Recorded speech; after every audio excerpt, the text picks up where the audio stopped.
Side में खुला है। गोलियां लगे उसको साइड में।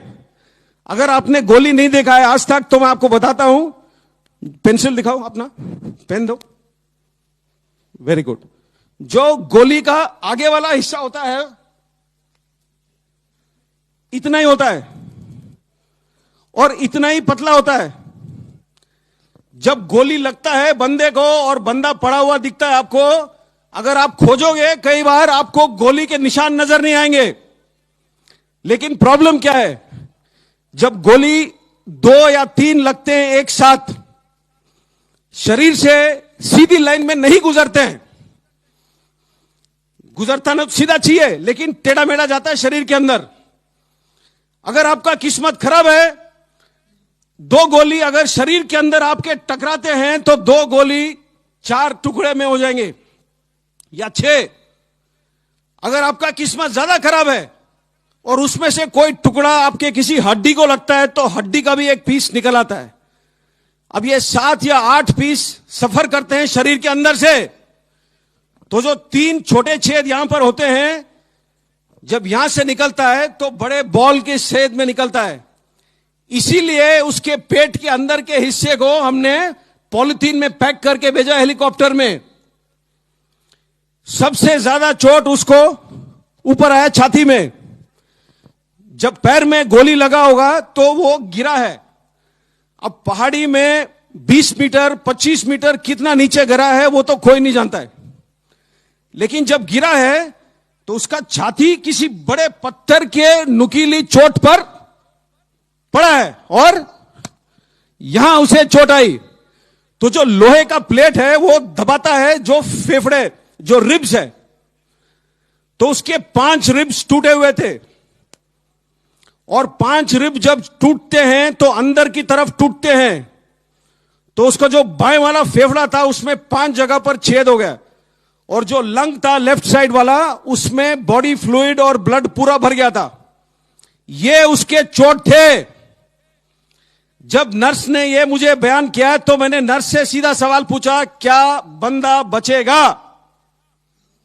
और जैसे डॉक्टर साहब लोग आमतौर पर होते हैं, ये नर्स ने बोला, सर मैं नहीं जानती हूं। तो हम लोग जो वर्दी पहनते हैं थोड़े, मैं बोला ना, दिल से करते हैं हम काम, दिल से। तो मैंने अपने सोच में मुझे यह लगा कि अगर मैं उससे बात कर सकता हूं 1 सेकेंड, तो हमारे जो 1000 जवान हैं उनका जो मन का शक्ति है, जो दिल का शक्ति है, वो मैं उस तक भेजूं टेलीफोन के थ्रू। मैंने नर्स को पूछा, क्या मैं बात कर सकता हूं उससे? तो उसने बोला कि साहब 6 दिन हुए, इसने आज तक बात नहीं कही है। इसकी आंखें खुले तो है लेकिन ये क्या सुन सकता है, क्या महसूस कर सकता है, क्या बोल सकता है, मैं नहीं जानती हूं। मैंने फिर भी बोला कि आप फोन का जो हैंडसेट है उसके पास रख सकते हो? तो उसने बोला हां। तो उसने फोन उसके हैंडसेट उसके कान के पास रखा और मैंने उस टाइम उससे पूछा था, निम्बाराम उसका नाम है, वो सीकर डिस्ट्रिक्ट राजस्थान का है। मैं बोला, निम्बाराम क्या हाल है तेरे? 15 या 20 सेकंड गुजरे, कोई जवाब नहीं आया। मैंने सोचा शायद वो खत्म हो रहा है, शायद वो सुना ही नहीं मेरी बात, शायद वो बोल नहीं पा रहा है। मैं फोन रखने वाला ही था अपनी तरफ से, क्यों उस टाइम तक मेरा दिल पूरा ही टूट चुका था। फोन मैं रखने वाला ही था। एक बिल्कुल पतली सी आवाज में जवाब आया।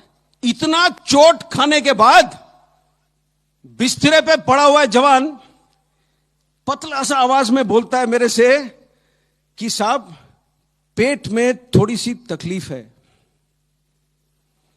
और फिर बाद में बोलता है,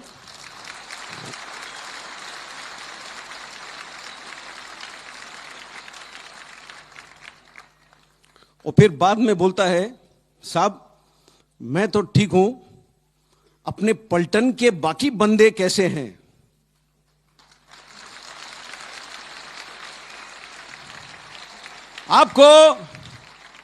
आपको कहानी सुनना है तो कहानी ऐसे सुनो, कहानी सुनाना है तो कहानी ऐसे सुनाओ। जो जवान खुद मृत्यु के दरवाजे पर खड़ा है, वो मृत्यु के आंखों में आंख डाल करके खड़ा है उस वक्त, और वो सिर्फ सोच रहा है अपने टोली में बाकी बंदों के बारे में। यह होता है सेल्फलेसनेस, यह होता है किसी और को त्याग करने का काबिलियत। अगर आज के तारीख पे तिरंगा लहराता है गर्व से हवा में, ऐसे लोगों के वजह से लहराता है।